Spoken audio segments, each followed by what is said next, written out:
चाहते हैं, वो चाहते हैं कि आप दुर्बल बने, सत्ता आपके हाथों में नहीं हो।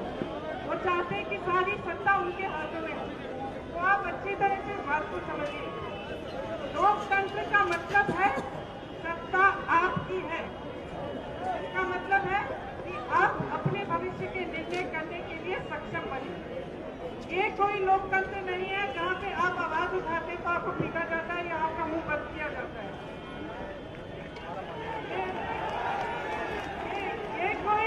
ये कोई लोकतंत्र नहीं है जहाँ किसान प्रताड़ित है, जहाँ उसके लिए कुछ नहीं होता है और जब वो अपनी आवाज उठाता है तो उसको दबाया जाता है। ये कोई लोकतंत्र नहीं है जहाँ नौजवानों को, जहाँ शिक्षा कर्मियों को, जहाँ आशा बहुओं को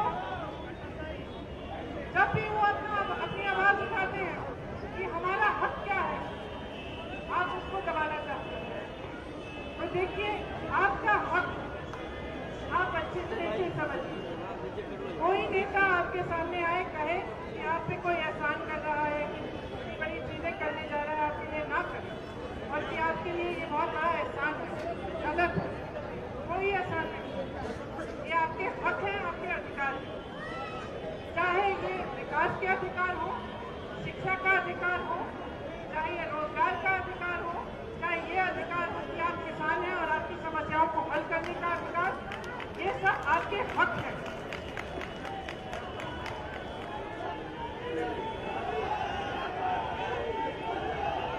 तो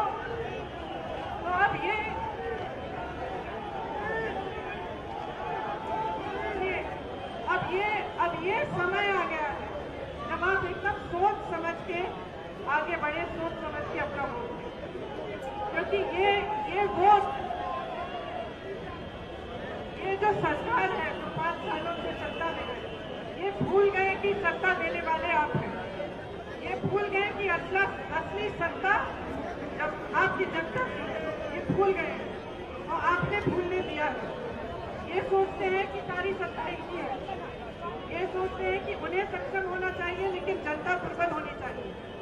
कहते हैं कि बहुत सक्षम है, कहते हैं कि सबल है, लेकिन मेरे जहन में इससे बड़ी दुर्बलता है ही नहीं कि आप अपनी जनता की आवाज सुन नहीं सकते, कि आप अपनी जनता के सामने जा नहीं सकते।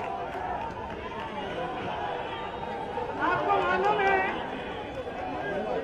आपको मैं कहानी बताती हूँ।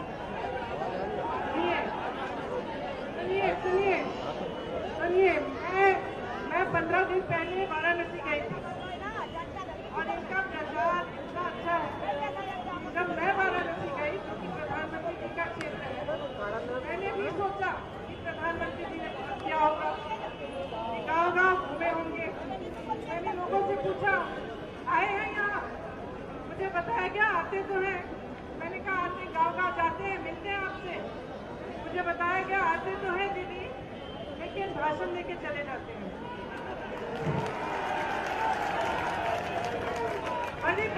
बड़ी रैली करते हैं दीदी, लेकिन चले जाते हैं। तो मैंने कहा क्या 5 सालों में किसी के घर नहीं गए? और मुझे ताज्जुब हुआ क्योंकि इनका प्रचार इतना तेज है कि मैं भी उस प्रचार में पड़ गई। मुझे ताज्जुब हुआ कि प्रधानमंत्री जी को 5 मिनट का समय नहीं मिला कि 5 सालों में उन्हीं के क्षेत्र में, किसी गांव में, किसी एक परिवार के साथ। और आपने देखा होगा, दुनिया भर घूम आए हैं, जापान गए, वहां गले लगे, अमेरिका गए, वहां भी गले लग गए, पाकिस्तान गए, वहां बिरयानी खाई, चीन गए, वहां गले लगे, अफ्रीका गए, वहां गले लगे, लेकिन वाराणसी के एक गरीब परिवार से कभी गले लगते हुए आपने उन्हें देखा है? तो आप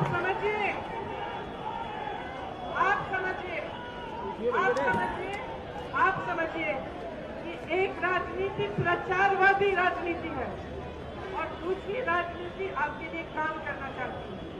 दूसरी राजनीति कहती है कि किसानों का कर्ज माफ करेगी, दूसरी राजनीति कहती है कि गरीब परिवारों को 72,000 रुपए हर साल मिलेंगे। और जब हम ये कहते हैं तो प्रधानमंत्री जी क्या कहते हैं, पैसे कहाँ से आएंगे? नहीं, सुनिए, हंसने की बात नहीं है। 317,000 करोड़ रुपए उद्योगपतियों को माफ करने के लिए है, लेकिन गरीबों के लिए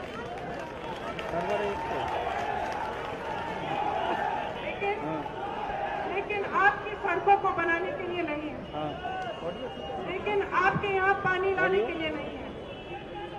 जीएसटी से आपको मारा गया है। मैं जब भदोई गई थी तो मैंने बुनकरों से मैं बात की। कालीन के उद्योग वहाँ पे 60% खत्म हो गए। क्यों? जीएसटी की वजह से। क्योंकि हर धागे पे जीएसटी, धागे के रंग पे जीएसटी, उसके बाद कोई ईमेल बनाओ, यहाँ दूसरी जगह जाओ एक और बनाओ। मार डाला है छोटे उद्योगपतियों को, मार डाला है छोटे दुकानदारों को। और समर्थन किसने दिया था? समर्थन किसने दिया? समर्थन उन्हीं छोटे उद्योगों ने, उन्हीं दुकानदारों ने दिया, उन्हीं किसानों ने दिया और उन्हीं नौजवानों ने दिया। और उस समर्थन के लिए आपको क्या मिला? उसको ये मिला कि आज नहीं, मैं बताती हूँ क्या मिला। सुनिए, 5 साल बाद जब प्रचार करने निकले हैं, एक उपलब्धि नहीं गिना सकते, एक उपलब्धि नहीं गिना सकते। वो सिर्फ ये कह सकते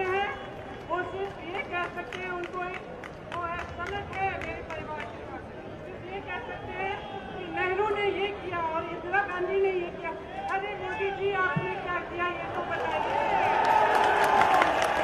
ये तो बताइए कि 5 सालों में आपने क्या किया।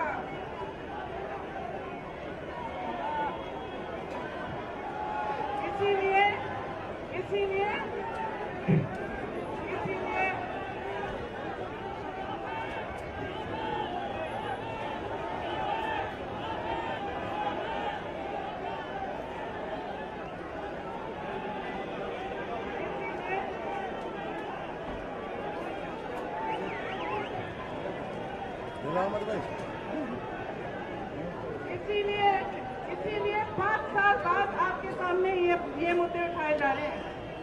कहते हैं कि राष्ट्रवादी हैं। अगर राष्ट्रवादी हैं तो क्या शहीदों का आदर करना चाहिए, चाहे वो हिंदू हो, चाहे वो मुसलमान हो, चाहे वो आपके विपक्षी दल के पिता हो, उस शहीद की भी आदर करनी चाहिए। आप राष्ट्रवाद हो तो जब देश भर से किसान नंगे पांव आपके दरवाजे पे आए तो आपने वो दरवाजा क्यों नहीं खोला? आप वो दिल्ली आके यहाँ से क्यों लौटे बगैर आपसे मिले? अगर आप राष्ट्रवादी हो तो जो वचन आपने 5 साल पहले इस राष्ट्र के साथ किए, जो वचन आपने किए, वो आपने पूरे क्यों नहीं किए? ये सवाल पूछे। आप जनता है, आप सक्षम बनिए, आपकी शक्ति है, अपने हाथों में लीजिए और इस तरह की राजनीति को नकारिए। एक ऐसी राजनीति को आगे बढ़ाइए जो आपको आगे बढ़ाने वाली राजनीति है, जो आपका विकास चाहती है। हमारी घोषणा पत्र को पढ़िए, उसमें क्या लिखा है देखिए। आप नौजवान हैं, कहिए मेरे लिए क्या है। आप दुकानदार हैं, कहिए मेरे लिए क्या है। पढ़िए घोषणा पत्र को। हम आपके सामने आए हैं, राहुल जी आए हैं, कहते हैं हम ये करके दिखाएंगे। एक घोषणा पत्र बना है, पूरे राष्ट्र से लोग उसमें शामिल हुए हैं। उन्होंने पूछा, 1 साल का काम किया, दुकानदारों से पूछा आपके लिए क्या अच्छा है, और किसानों से पूछा आप क्या चाहते हैं, नौजवानों से पूछा आप क्या चाहते हैं, और उस आधार पर ये घोषणा पत्र बनाया। उस घोषणा पत्र को पढ़िए, सीरियस बन जाइए। देखिए, सीरियस बन जाइए।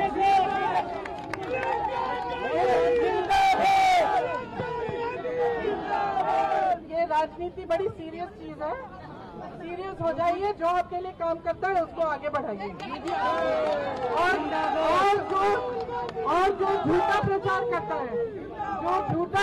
करता है, उसको सबक सिखाइए कि ये नहीं चलेगा, कि ये राजनीति नहीं चलेगी। अब बहुत बोल चुकी हूँ, आपको भूख बैठ गया, अब आगे बढ़ रही हूँ। धन्यवाद।